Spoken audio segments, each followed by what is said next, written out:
Got allergies? No problem. This dog is considered to be hypoallergenic. That's because they have human-like hair, not fur. Fur holds more dander than hair. Dander can irritate people.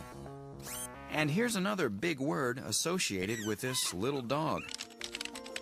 Pharyngeal gag reflex, where sometimes air goes rapidly up their nose like a reverse sneeze and momentarily makes them snort like a goose.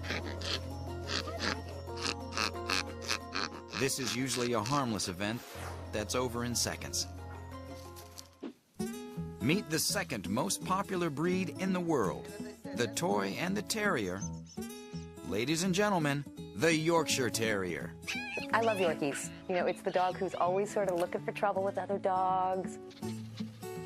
Napoleon complex type dog, a big dog in a little body. A Yorkie, they'll take on a big dog. They're very, very independent, feisty, intelligent, working little dogs. And talk about upward mobility. The Yorkie started in the cellar as a ratter, chasing rodents in factories in northern England, where their origin is traced. These dogs were bred to catch rats for the working class. And then they left the workforce for European high society and are now everywhere, like at this Yorkie meetup in Manhattan. I've had Yorkies since, probably about 7 years now. I've loved them since I was in college, and we have play groups once a month. They're so much fun to cuddle with. Cutest dog ever. This portable pooch's ancestors are the Clydesdale and Paisley Terriers, which are now extinct, and the Skye and Airedales from Scotland that were brought to Yorkshire, England by miners and weavers in the mid-19th century. One of the most famous early Yorkies was a stud named Huddersfield Ben, who was said to be the father of the modern Yorkie and had tremendous influence in setting the breed type in the 1860s. The Yorkie crossed the pond to the U.S. in the late 1800s and was one of the first 25 registered breeds with the American Kennel Club. This is a small dog, officially in the toy group, but still a terrier.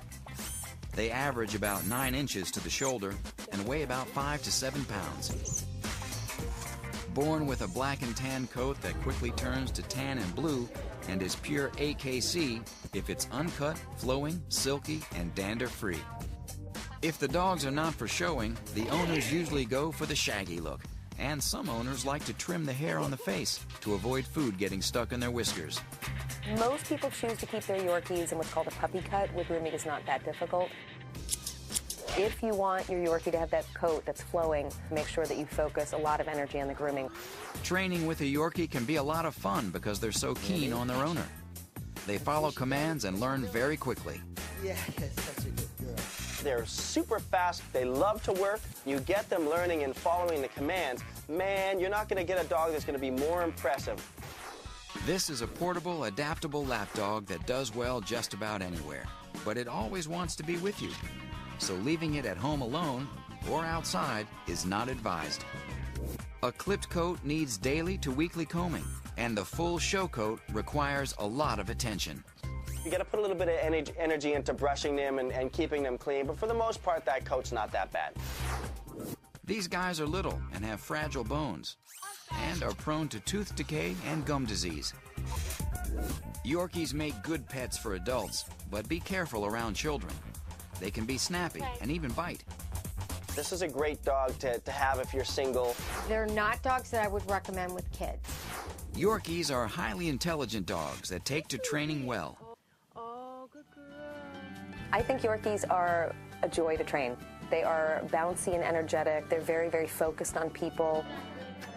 Although this dog may not be the best suited for you, it can live anywhere. The trachea is delicate, coat needs regular attention, easy to train, and best with older families.